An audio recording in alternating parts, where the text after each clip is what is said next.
cálculos de las dimensiones de los equipos, lo cual permite realizar evaluaciones económicas preliminares. Mientras que el diseño detallado determina los detalles de los equipos, que pueden ser, por ejemplo, las dimensiones del espaciamiento, el diámetro y tipo de platos en los destiladores, o bien el número, diámetro y arreglo de los túbulos de los cambiadores de calor. En esta etapa, el diseño se procede con el cuidado y la precisión necesaria para la construcción de los equipos del proceso. Bueno, el principal documento que se obtiene en el diseño básico de los procesos químicos es precisamente el diagrama de proceso. El propósito de los diagramas es mostrar los principales equipos de proceso en los que se transforman las materias primas en los productos. Pueden incluir características de los equipos, así como características de las corrientes y una tabla del balance de los materiales. Todo esto puede estar en una hoja o por hojas separadas. La forma más común de los diagramas son tres: los diagramas de bloque, los diagramas de flujo de proceso y los diagramas de tuberías. Bueno, empecemos por el diagrama más simple, el diagrama de bloques. Es un dibujo de cajas o rectángulos que van unidos, que estos rectángulos representan a los equipos y se unen por flechas que indican el flujo de las especies químicas en las corrientes, ya sean de alimentación, de producto, de proceso o de servicio. El diagrama de proceso contiene iconos en vez de cajas para representar a los equipos. También Bueno, fíjense, este es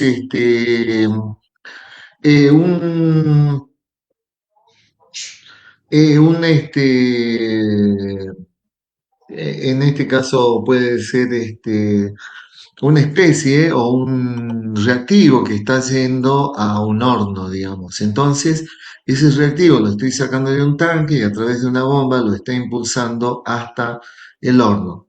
Si yo recuadro cada uno de las operaciones que por allí van apareciendo, y e interpreto cada una de esas operaciones a través de un cuadrado o de un rectángulo, a ese diagrama lo vamos a llamar diagrama de bloques. Este mismo diagrama, cuando yo reemplazo los rectángulos o cuadrados por iconos o por símbolos de, por ejemplo, el símbolo del tanque, el símbolo del horno, el símbolo de la bomba. Acá, por ejemplo, tenemos el tanque, la bomba y el horno. Estamos en presencia de un diagrama de proceso cualitativo. Ahora, si a este diagrama de proceso cualitativo yo coloco qué va en cada corriente y qué cantidades son las que están puestas en juego, entonces voy a estar en presencia de un diagrama de flujo cuantitativo. Y bueno. Presentar los números de las corrientes y puede también incluir los códigos de los equipos y nombres de los materiales que entran y salen del proceso. Mientras que los diagramas de instrumentos de tubería son precisamente eso. Muestran los detalles de las tuberías y los accesorios, que puede incluir las válvulas, los sensores de presión, de temperatura, de nivel, etc.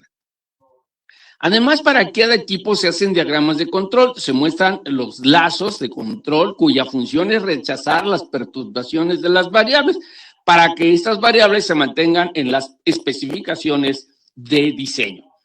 Algunas veces el diagrama de proceso también incluye datos de los servicios. Por ejemplo, en los cambiadores de calor se usa vapor de agua de diferente calidad que va de baja a alta presión.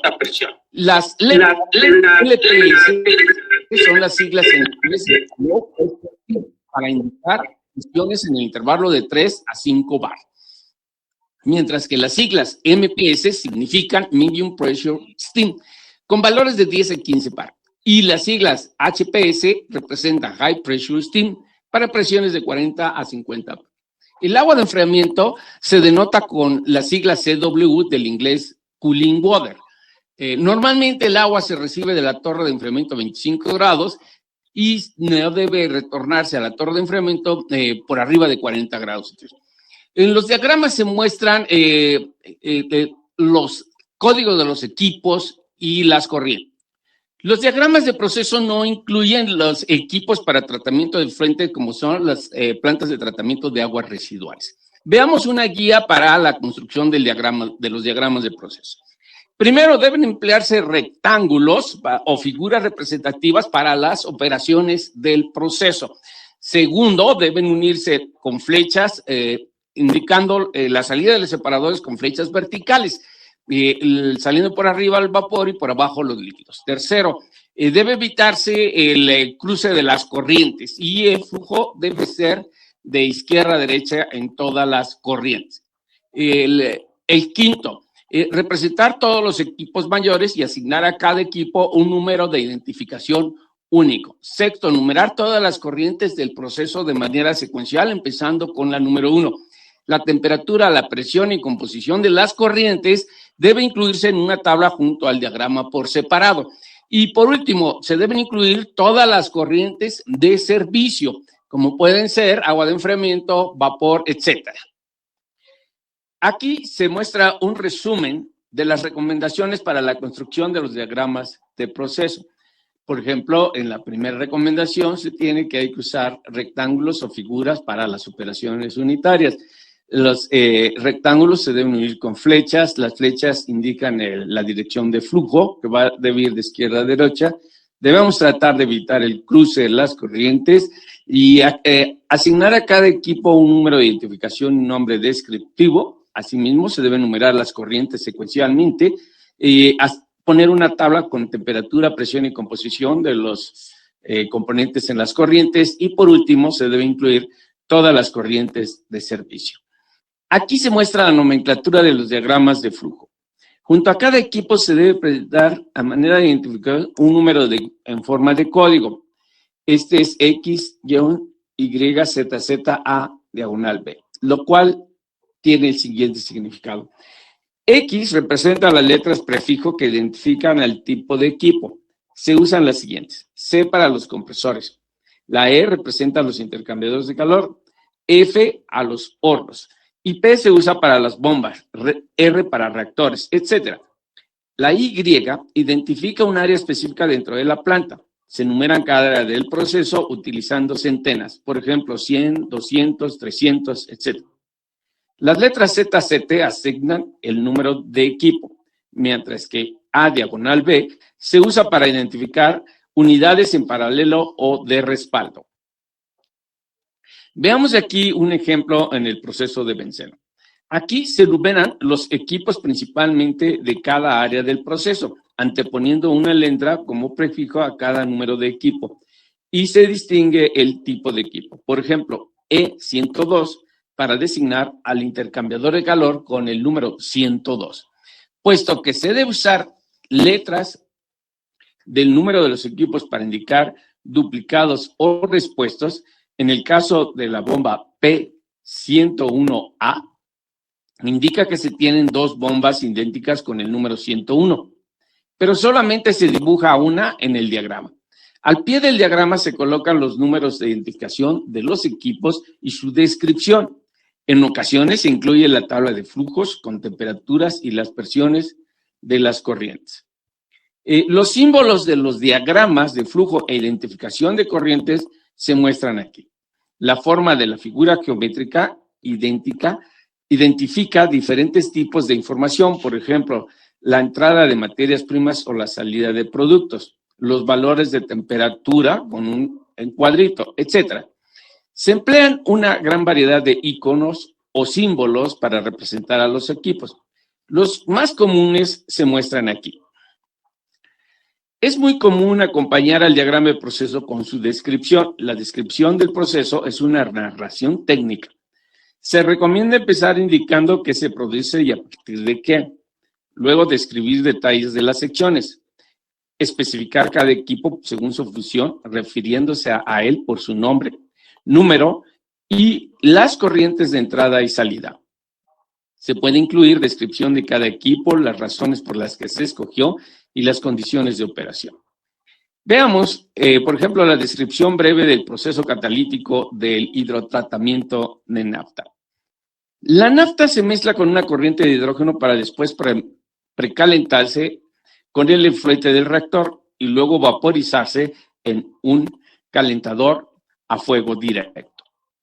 La mezcla vaporizada pasa al reactor que contiene catalizadores de óxido de cobalto, níquel y modileno sobre alumina. La temperatura de operación del reactor va de 300 grados a 450 grados centígrados y presiones de 25 a 60 kilogramos por centímetro cuadrado.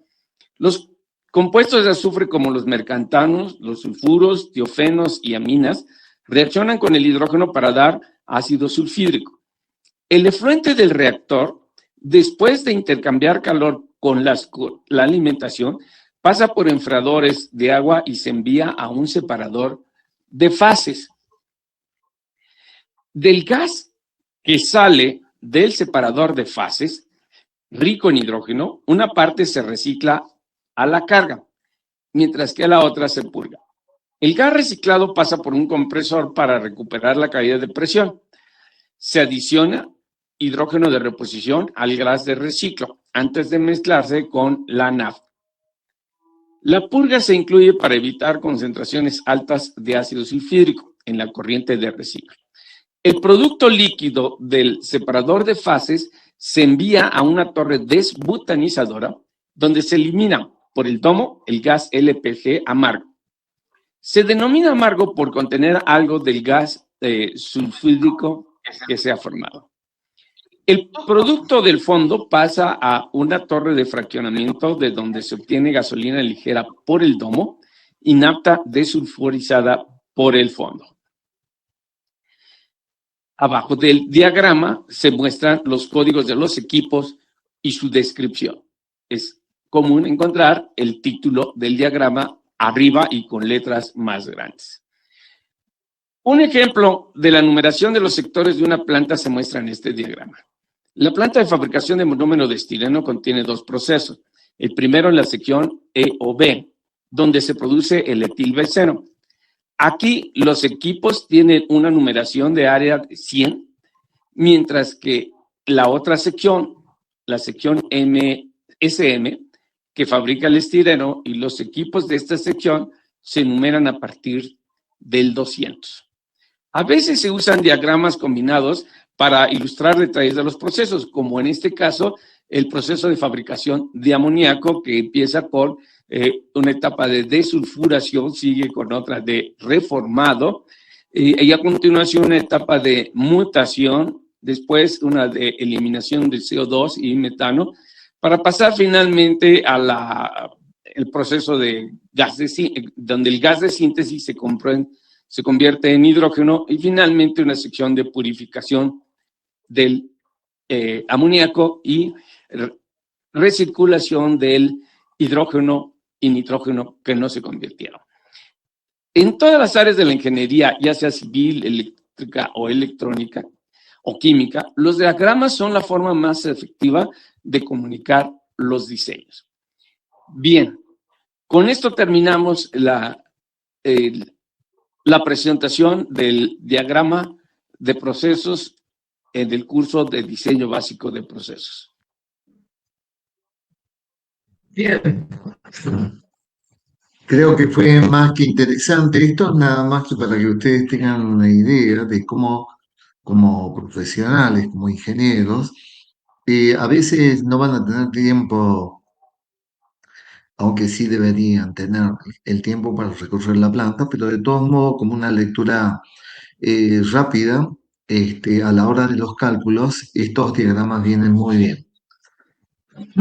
Bueno, ustedes han visto que hay un símbolo, hay un icono para cada equipo, para cada operación unitaria, y obviamente que lo vamos a ir mostrando en la medida que nosotros avancemos con cada una de las operaciones. Entonces, la primera operación con la que vamos a arrancar es bombas, o es la bomba. Para ello vamos a entrar a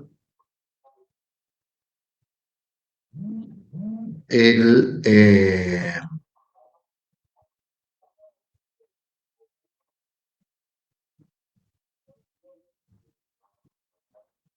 Kingston, acá, sí.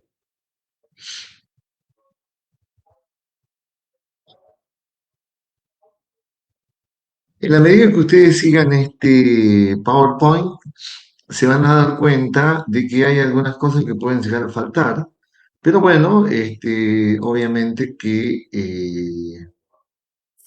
lo vamos a completar o lo van a completar ustedes con la bibliografía que se encuentra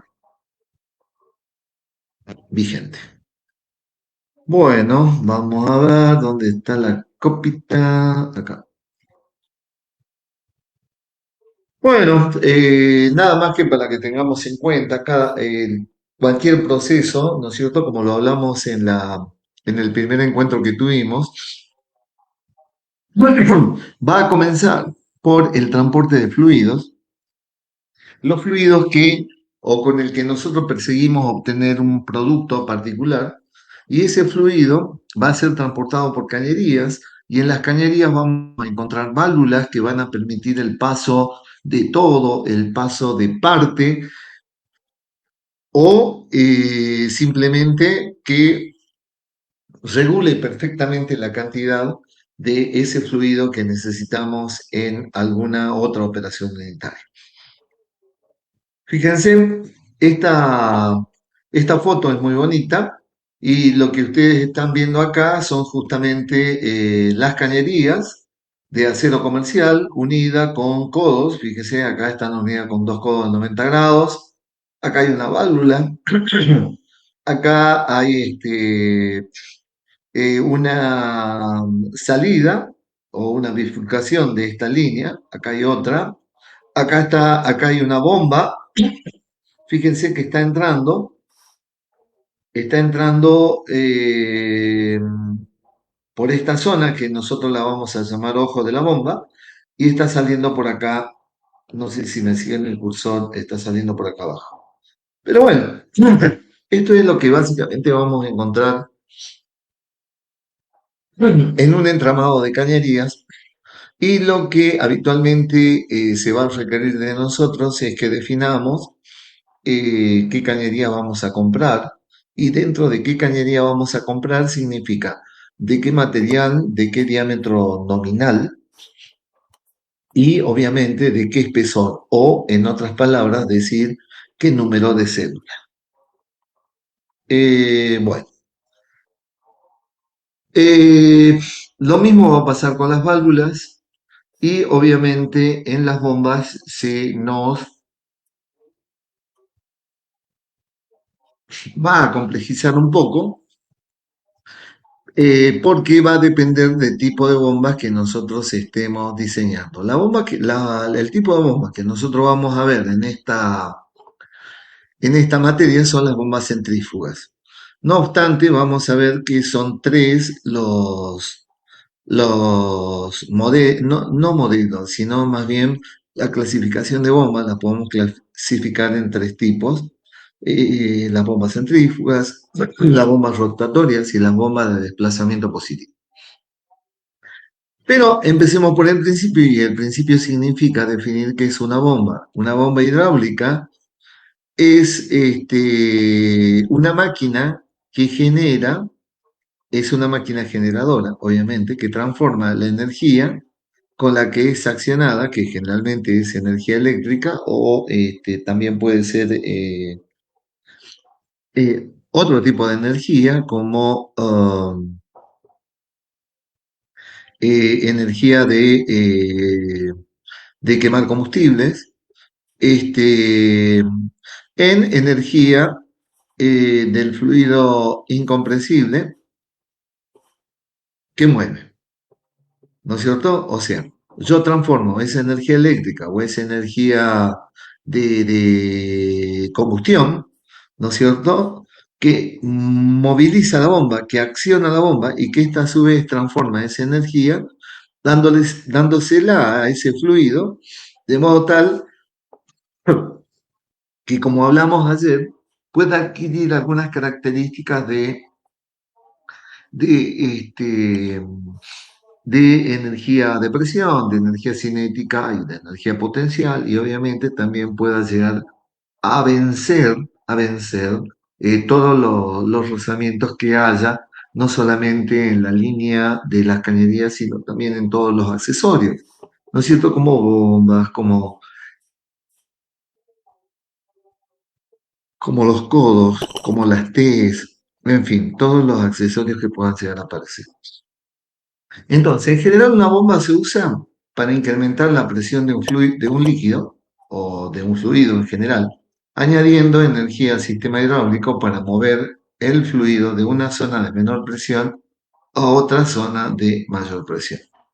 Entonces, como habíamos dicho, las bombas hidráulicas las podemos clasificar en bombas de desplazamiento positivo y las dinámicas. Dentro de la de desplazamiento positivo tenemos la de reciprocantes y las rotatorias. Las reciprocantes son la de pistón o diafragma, y las rotatorias que pueden ser rotor simple o rotor múltiple. Y dentro de las dinámicas están las centrífugas, las periféricas y las especiales. Nosotros las que vamos a ver son las centrífugas, pero bueno, no necesariamente son las que ustedes se van a encontrar en su vida profesional, sino que van a aparecer también las reciprocantes o las rotatorias en función de las características del fluido que quieran mover y en función de la presión que estén necesitando. Cuanto más presión necesiten para mover dicho fluido, bueno, dejaremos de estar dentro de las bombas centrífugas para usar una bomba rotatoria, o si la presión o la exigencia de presión es mucho mayor, estaremos frente a una reciprocante. Bueno, acá hay algunos modelitos de desplazamiento positivo como la de paletas, la bomba de paletas, la bomba de pistones axiales, las bombas de diafragma, la bomba de engranaje, las bombas flexibles y la bomba de tornillo. Perdón, chicos. Bueno, dentro de las dinámicas, nosotros nos vamos a concentrar en la bomba centrífuga, más allá de que también están las periféricas y las electromagnéticas. ¿Cuáles son los elementos de una bomba centrífuga? La bomba centrífuga está compuesta por un cuerpo, ¿no es cierto? Fíjense, el fluido va a entrar por el ojo de la bomba. A esta zona central se le llama ojo de la bomba o ojo del impulsor. Ahí se va a succionar el fluido y con el movimiento de este impulsor que gira, vamos a ir nosotros cambiando energía cinética en energía de presión. Finalmente, para descargar en la bomba o para descargar en el sistema con la presión que nosotros estamos necesitando. Las instalaciones con las que nosotros nos vamos a encontrar pueden ser instalaciones gravimétricas o instalaciones forzadas. ¿En qué se distinguen unas de otras? En las gravimétricas, que van a requerir o poco o nada de la instalación de una bomba. O sea, requieren poco o nada de un trabajo o potencia exterior para transportar ese fluido, por ejemplo, desde el punto 1 al punto 2. Las instalaciones gravimétricas se usan habitualmente en las plantas de agua y en las casas. Si ustedes ven, tienen un tanque arriba de la casa y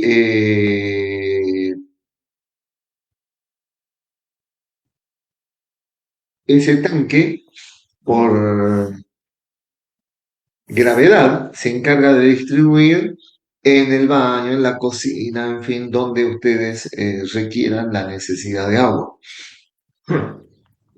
Fíjense, si es una instalación gravimétrica pura, obviamente que no va a necesitar una bomba.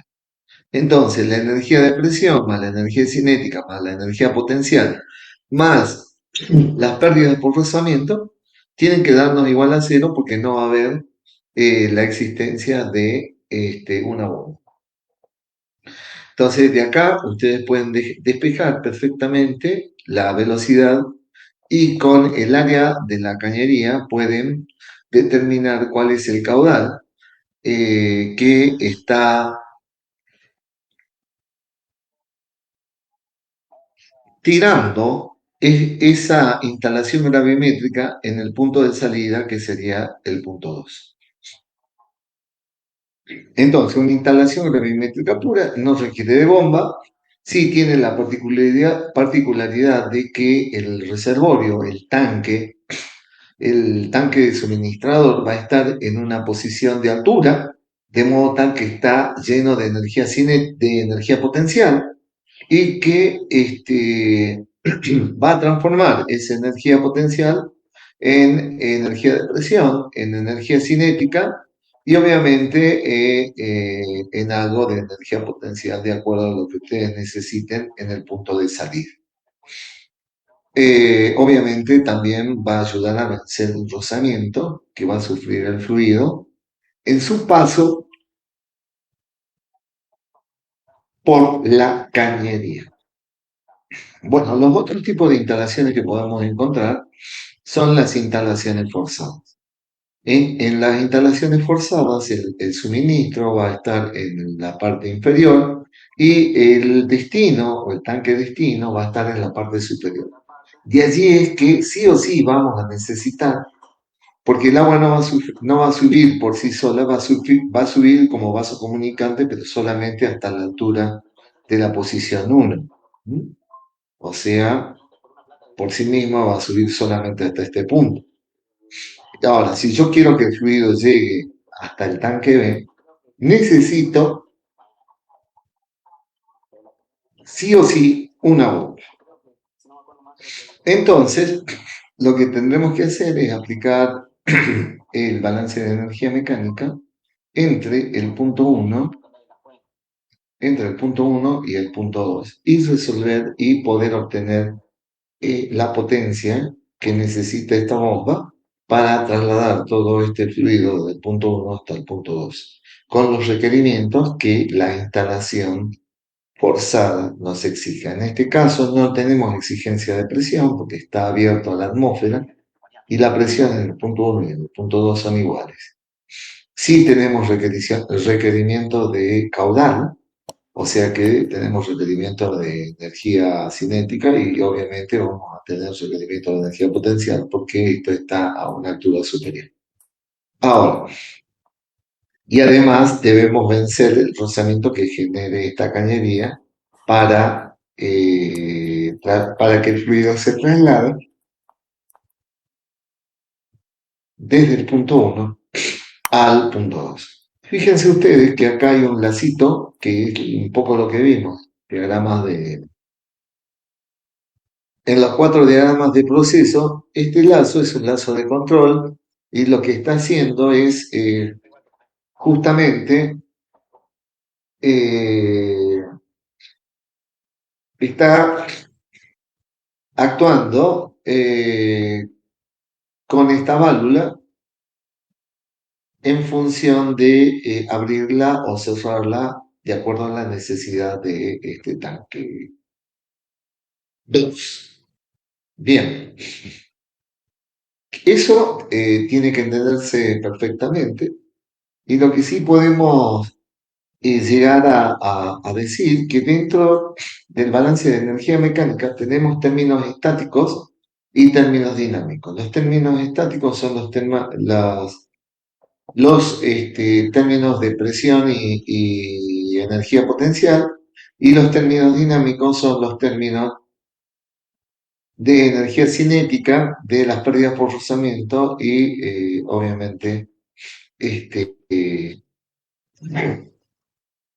la sumatoria de todos ellos nos dará la necesidad de potencia de la bomba. Bueno, vamos a continuar.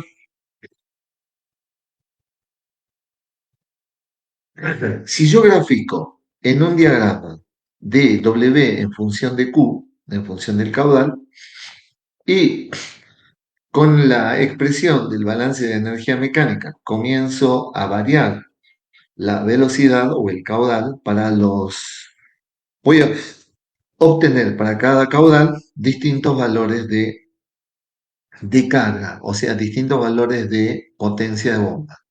Si yo eso lo grafico en un diagrama WQ, nos va a dar una curva que tiene esta forma y que se denomina curva operativa del sistema. En esta curva operativa nosotros vamos a detectar, para arribar a este punto, que entre el punto cero y el punto de partida de la curva, vamos a ver que estos están afectados por los términos estáticos y que desde el punto donde inicia el nacimiento de la curva hasta donde termina, el punto que yo estoy considerando, está obviamente afectado por los términos dinámicos, que son los términos de energía cinética más los términos de rozamiento. Bueno, esto es simplemente para ir adelantándolos. Todas las bombas que ustedes lleguen a usar, todas las bombas centrífugas que ustedes lleguen a analizar, cuando las compren, el proveedor les va a suministrar una curva de la bomba. Esa curva tiene, está formado por varias características. Fíjense ustedes, vamos a detectar acá curvas de isorrendimiento, que son estas que están cegadas, donde si ustedes están en esta zona es porque están trabajando al 70%, en esta zona al 60%, en esta zona al 40%. Y el rendimiento obviamente está subiendo en este sentido. Cada una de estas curvas de altura versus caudal, cada una de estas, son curvas características de la bomba que tienen que ver con el impulsor, con el diámetro del impulsor. Entonces esto será por un diámetro de impulsor 1, por un diámetro de impulsor 2, por un diámetro de impulsor 3, para un diámetro de impulsor 4.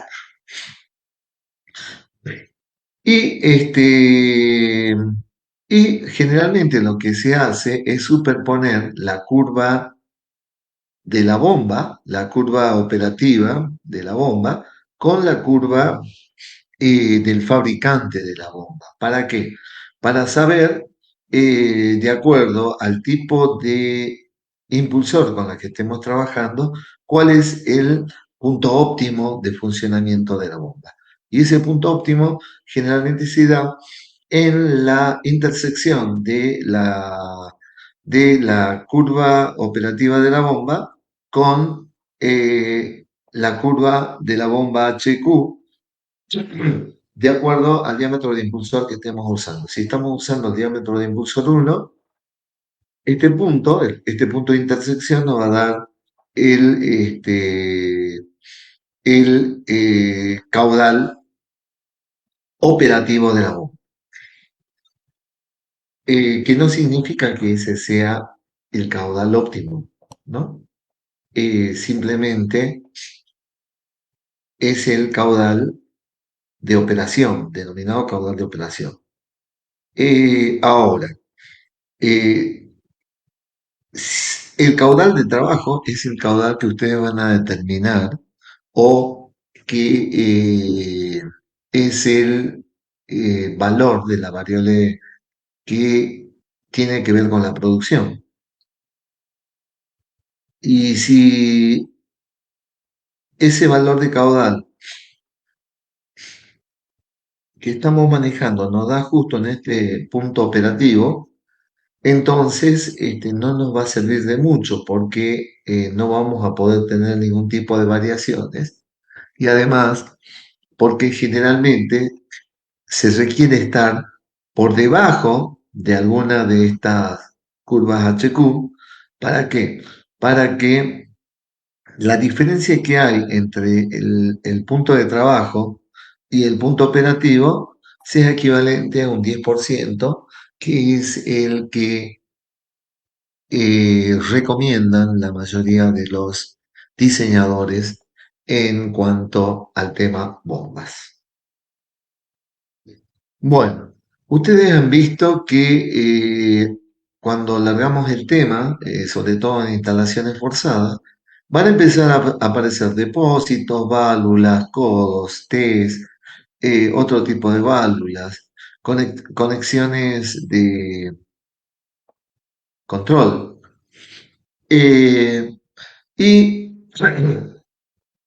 fundamentalmente, veamos acá, el dimensionado del tanque, de cada uno de los tanques que aparezca, tiene que ver con esta expresión.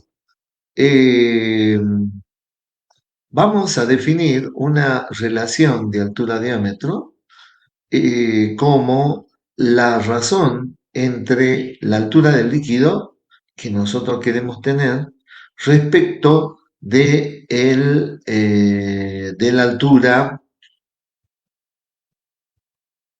perdón, respecto del diámetro del tanque.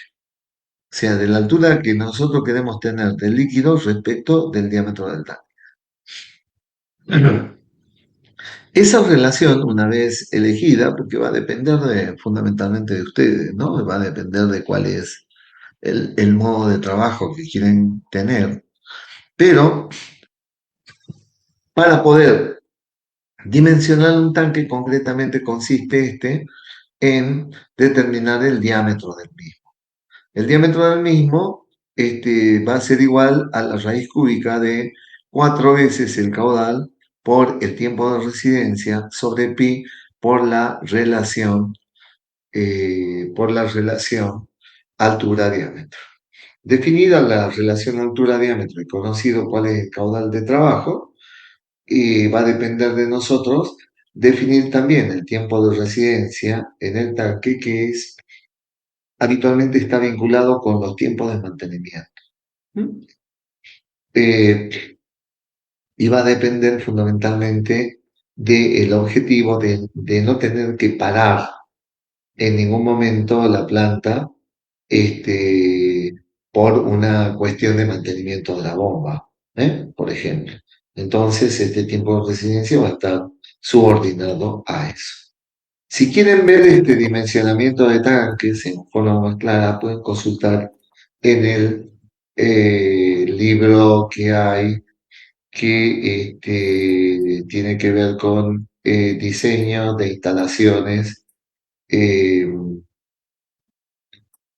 diseño de instalaciones y que está puesto, diseño de instalaciones químicas, si no me equivoco, es así, y que está puesto dentro de la bibliografía recomendada. Bueno, ahora, ¿cómo dimensiono yo la cañería? Es muy simple, con el caudal que es el objetivo. Ustedes saben que el caudal es igual a velocidad por área, o velocidad promedio por el área, y es igual a velocidad por pi por diámetro cuadrado sobre 4. El diámetro de la cañería lo vamos a definir como, fíjense ustedes, 4 veces el caudal de operación sobre pi por la velocidad v sub d, que es la velocidad de diseño. Esa velocidad de diseño no es cualquiera. Para líquidos y para líquidos similares al agua, esa velocidad puede ser 2 metros por segundo. Pero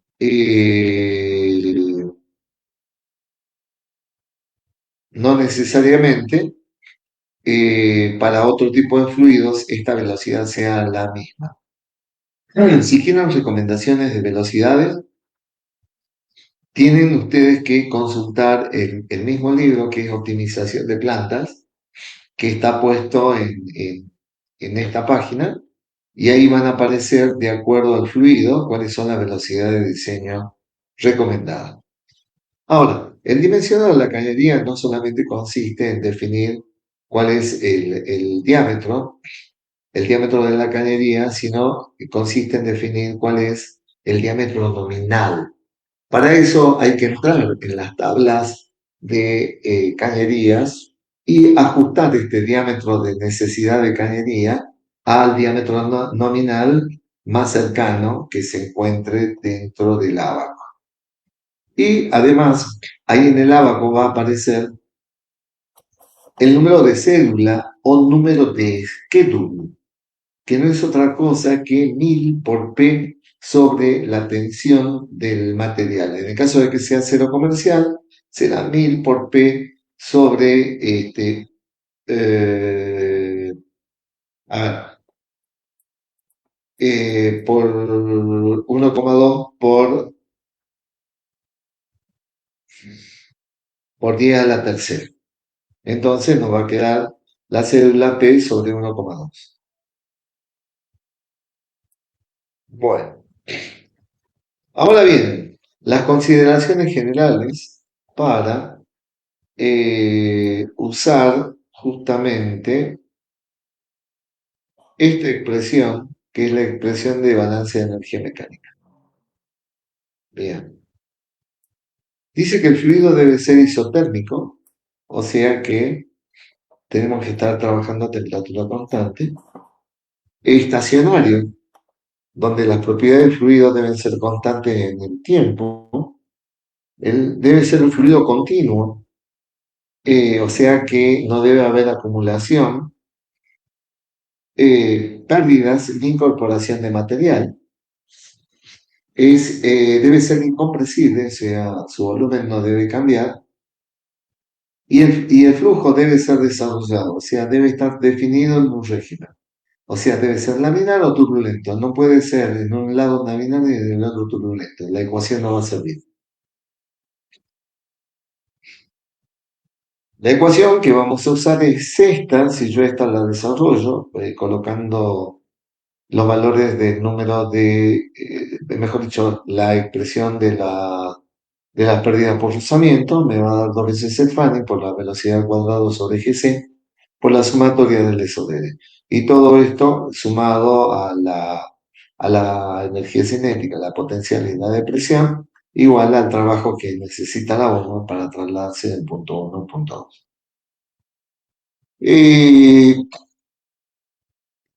¿Qué más? A ver. Este alfa de la expresión de energía cinética, ustedes ya lo conocen, del fenómeno de transporte o de mecánica de los fluidos, que es igual a 1 si el régimen es turbulento, o es igual a 0,5 si el régimen es láminar. No vamos a detenernos en los procedimientos de cálculo para sistemas forzados, simplemente recordarles a ustedes que el factor de fricción o el factor de Darcy o el factor de Fanning, cualquiera de los dos factores de fricción, tiene que ver primero con la rugosidad relativa, sabiendo el diámetro de la cañería y el material con el cual está hecha la cañería, podemos obtener el valor de la rugosidad relativa, que no es otra cosa que epsilon sobre D, donde epsilon es la rugosidad absoluta.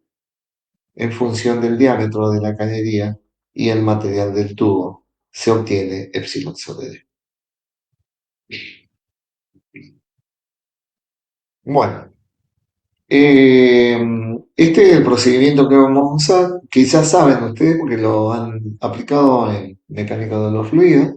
Entonces, lo primero que se hace es determinar la rugosidad relativa. Después, con la rugosidad relativa se calcula el número de Reynolds. Si el número de Reynolds en un fluido newtoniano le da menor a 2000, estamos en el régimen laminar, o sea que alfa es 0,5. Y si le da mayor a 4000, estamos dentro del régimen turbulento y el alfa será igual a 1.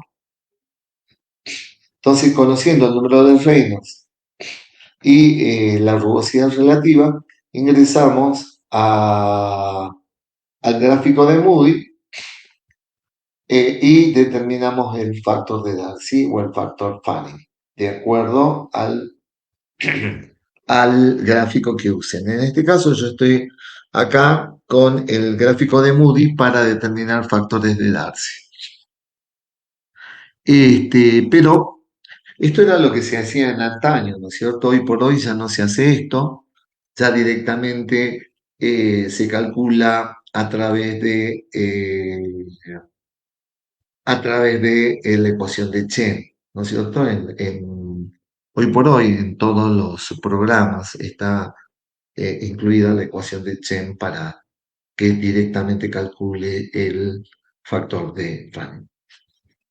Bueno, y acá un poco está lo que ustedes van a encontrar en la mayoría de la bibliografía, que es la longitud equivalente o representativa en diámetros de tubo para válvulas y otros accesorios, que consiste en saber cada uno de estos términos y en reemplazarlo acá en el término L sobre D.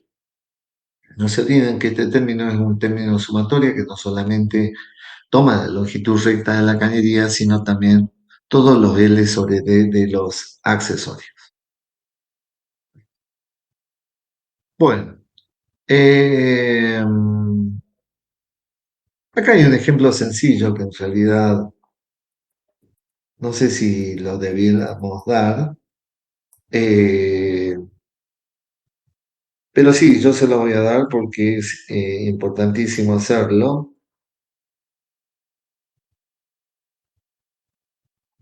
Y que consiste o ver cómo resolvemos esta unidad de malla a este tanque A que de golpe distribuye a dos tanques en dos partes distintas de las plantas, que son el tanque B y el tanque C. Esta presentación se le llama unidad másica de malla.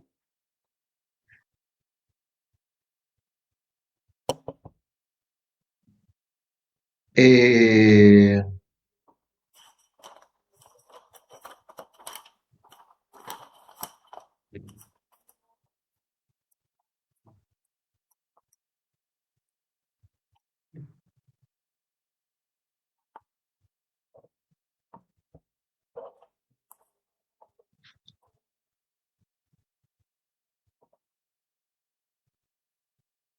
bueno, vamos a ver cómo calculamos esto.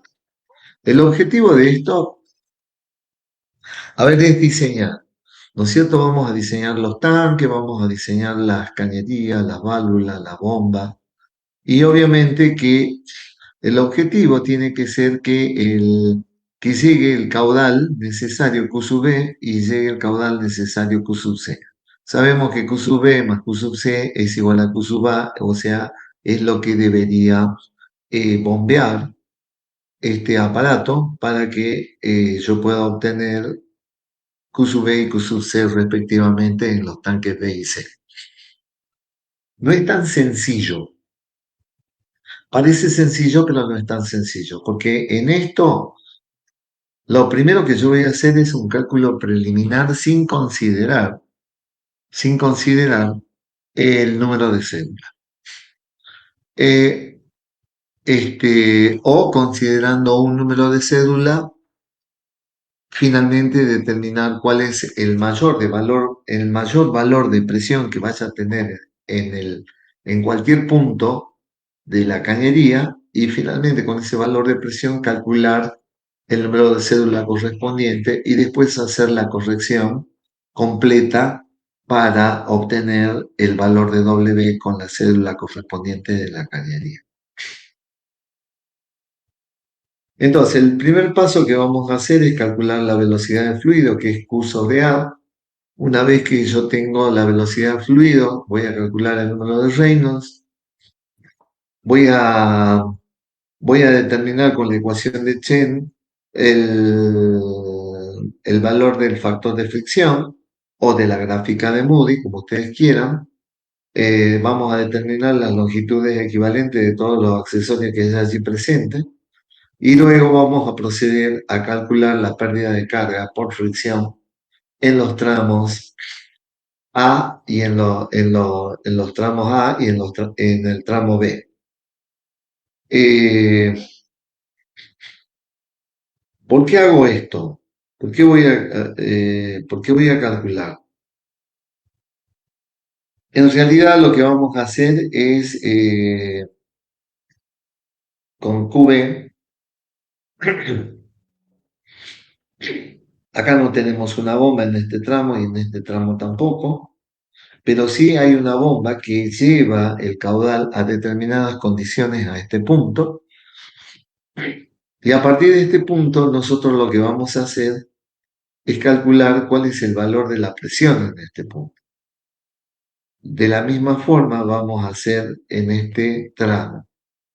¿Para qué? Para poder compararlas. ¿Y qué vamos a hacer? ¿Cuál es el que vamos a tomar? Porque supongamos que la necesidad de presión acá sean 10 kilos y acá sea 1 kilo. ¿Qué va a pasar? Que esta bomba, cuando esté bombeando, va a mandar prácticamente todo por acá, ¿no es cierto? Pero yo necesito que lo mande por acá también.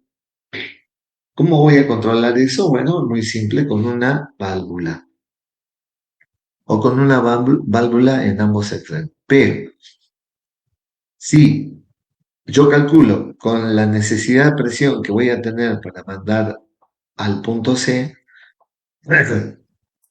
lo más probable es que la necesidad de potencia de bomba sea pequeña comparada con la que yo necesite para mandar al tanque B.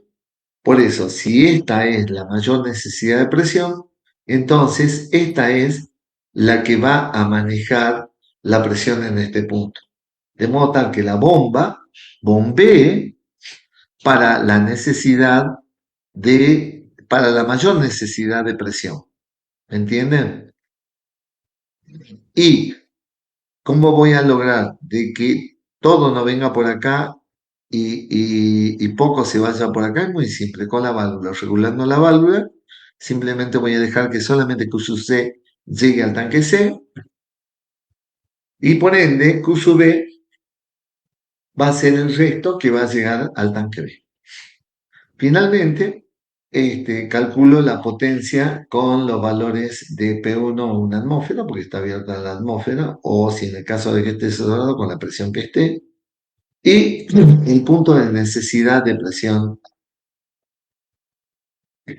Y obviamente, lo que yo tengo que ver es, en estos tramos, investigar dónde voy a tener la mayor necesidad de presión. Supongamos, si es en este punto la mayor necesidad de presión, esa es la presión que yo voy a usar para calcular el número de cédula y volver de nuevo con los cálculos hacia atrás para obtener cuál es el W necesario.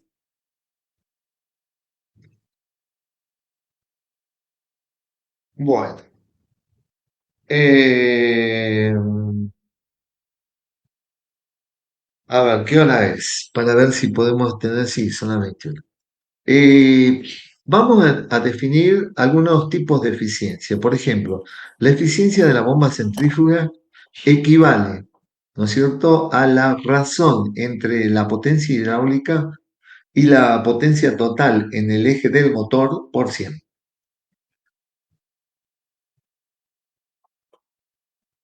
Esa es la eficiencia de la bomba centrífuga. Eh,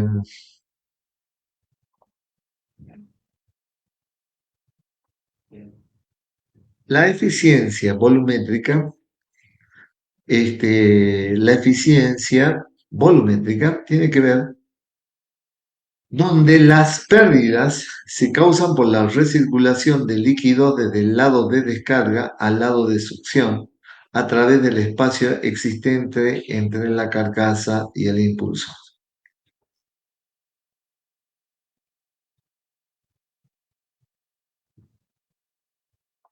Después tenemos una eficiencia mecánica, donde el efecto de la fricción mecánica y del disco puede ser permitido por una eficiencia mecánica bruta. El servicio de la bomba va a quedar siempre afectado por las condiciones del sello. A ver si me siguen. Por las condiciones del sello de la bomba o el prensestopas.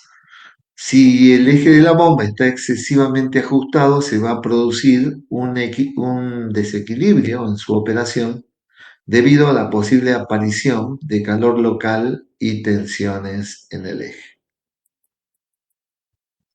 Bueno, yo diría, chicos, que acá concluyamos, péguenle una mirada, repasen lo que ya hemos visto y mañana nos concentramos en un tema muy particular, que es la disposición de la bomba y de los accesorios. Y vamos a empezar con el tema cavitación, que es una de las cuestiones más importantes de una bomba para finalmente llegar a lo que es la selección de las bombas. Bueno, que la pasen bien. No sé qué más decirles. Eh, Nos vemos hasta mañana, ¿eh? Nos vemos hasta mañana, chicos. Si hay alguna pregunta ahora,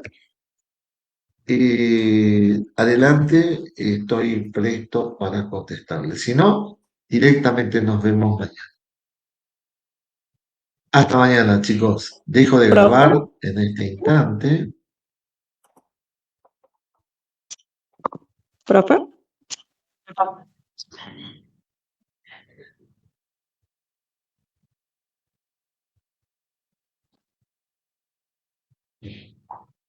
profe. Buenas tardes, chicos. Buenas tardes. Hasta mañana.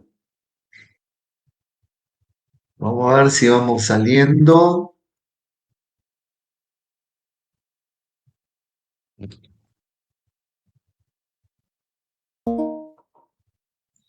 Muy bien, Delina. Profe, tenía una consulta Sí, cómo no, adelante. sobre la curva característica de la bomba centrífuga.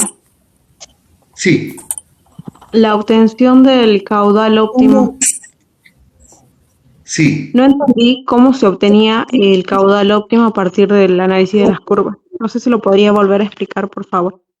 sí, cómo no, lo explicamos un ratito. Bien, gracias. Ok.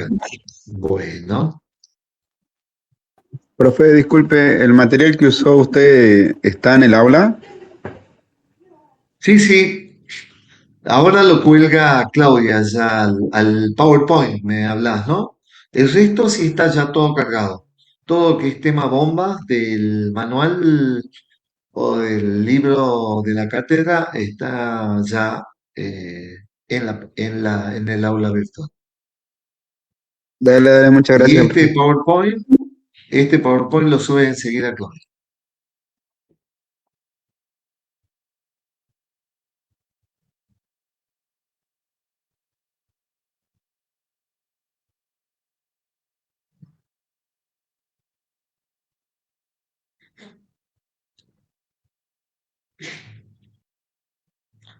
De todos modos, mañana vamos a verlo con más detalle. O sea, ¿ven esta curva cejada? Esa curva es esta, la curva operativa del sistema, esta. Es la que ustedes tienen que hacer. Claro, sí. Y el resto de estas curvas que muestran isoeficiencia, que muestran potencia, y acá faltan unas curvitas que vienen en este sentido y que muestra el valor del NPCH. Lo vamos a ver en forma completa mañana, pero supongamos, yo tengo una necesidad de caudal, supongamos que mi necesidad sea este punto. Yo quiero, o este punto, mejor acá. A ver, ¿Qué punto? Disculpe. Ah, un ahí está. segundo. No sé si ven mi cursor. Bueno, Sí, ahora sí lo empecemos. veo. Supongamos que ese sea el caudal que yo necesito. Y para ese caudal yo voy a tener ese W1 que me marca la carga o la potencia de la bomba que yo le estoy pidiendo. ¿Cuál Ujú. es el tema? Si yo le pongo este, Este diámetro de impulsor, Sí, 1, fíjense que está interceptando a la curva operativa. mi necesidad con el diámetro del impulsor. Ahí la bomba no me va a funcionar. ¿Por qué? Porque ustedes han visto que cuando nosotros aplicamos el balance de energía mecánica, tiene una serie de condiciones, ¿eh? Que el fluido sea continuo, desarrollado, que no haya campos magnéticos ni campos eléctricos, en fin, varias condiciones. Si se cumple todo eso, entonces no va a haber problema, pero en general no se cumple.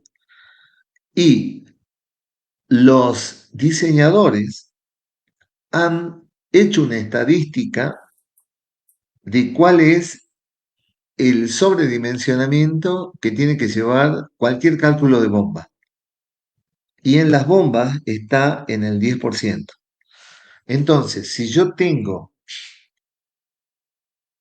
como necesidad y quiero bombear este caudal con esta, con esta, con este diámetro de impulsor, lo más probable es que no lo logre. ¿Por qué? Porque yo necesito para la bomba un sobredimensionamiento del 10%. ¿Se entiende? Entonces, ¿qué es Sí, lo que hay que hacer? Y eso lo vamos a ver en la próxima clase, cómo lo calculamos. Este diámetro no me va a servir, pero lo más probable es que este diámetro de impulsor sí me sirva. ¿Por qué? Porque si mi necesidad es esta, fíjense lo ustedes, tengo. al Ujú, usar este diámetro de impulsor, yo voy a tener esta necesidad de caudal claro, y que es voy a superior a la que tener, yo necesito, o la que voy claro, a y hacer, de claro. potencia también. Entonces, Mm, esa diferencia que hay tiene que ser mayor o igual que el 10%. ya, claro, ¿Sí? Porque si no claro, es claro. mayor o igual al 10%, es como que la bomba les va a quedar chica o en algún momento le va a tirar menos caudal que el que ustedes están necesitando. Siempre los cálculos ustedes los tienen que hacer, por eso es importante seguir las tablas de sobredimensionamiento de los equipos, para todos los equipos, no solamente para las bombas, para todos los equipos, hay una recomendación de un porcentaje de sobredimensionamiento. En el caso de las bombas, un 10%, y no vamos a tener problemas. Claro, profe, y ahí Bien, también lo podríamos analizar con las curvas de isoeficiencia, porque si yo utilizaría con un diámetro 1, tendría una eficiencia del 60% y con el diámetro 2 tendría una eficiencia superior, o sea, entre el un poco 68 y 70%. claro.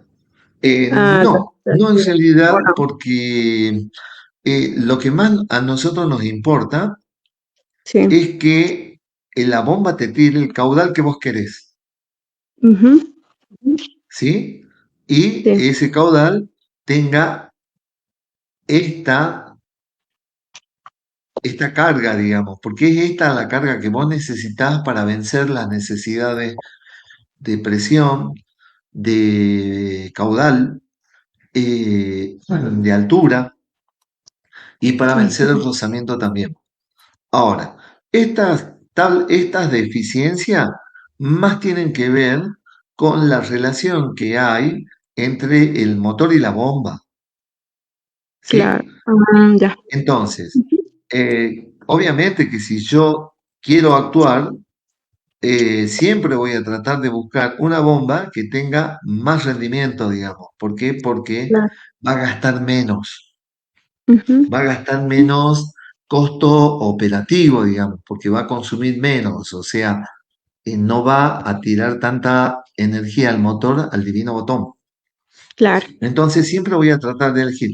Cuando nosotros se nos presenten bombas, se nos van a presentar una familia de curvas, o sea, no una, se nos presentarán 10, 15, 16, y uno tiene que elegir entre esas. Lo primero que uno va a priorizar siempre es el caudal que yo necesito y la carga que necesito, la carga o la potencia o el trabajo que yo necesito. Y después de todas esas yo voy a elegir, obviamente, la que tenga mayor eficiencia y la que tenga mayor NPCH. Pero bueno, eso lo vamos a ver mañana ya. Claro, Este o era sea que un podría, avance nada más como... claro, Sí, o sea que podría existir, o sea, una serie de bombas que las podría analizar en función de esos gráficos, que podrían cumplir con los requerimientos de caudal que yo necesito, eh, con una carga adecuada, y tendría que analizar la carga y el rendimiento de la bomba para realizar una así es. selección óptima. Ya Claro, lo vas seleccionando, exacto. Ahí vas a ya. elegir de la familia de bombas que hay, la que tenga más rendimiento, la que tenga Ujú. un NPCH, porque ahí van a figurar los NPCH requeridos. Obviamente vos vas a comparar con tu NPCH disponible. El NPCH disponible tiene que ser mayor al NPCH requerido. Cuanto más mayor sea, vas a tener menos problemas de cavitación. O sea, la Ujú. cavitación tiene que ver con la rotura del impulsor, digamos. Ya, Y ya vamos a ver por qué mañana. Sí, bien. estás en lo cierto. Listo, profe, eso era la duda. Muchas Bueno, gracias. bueno. Nos vemos mañana, chicos. Hasta mañana, profe. Chao, chao. Hasta mañana.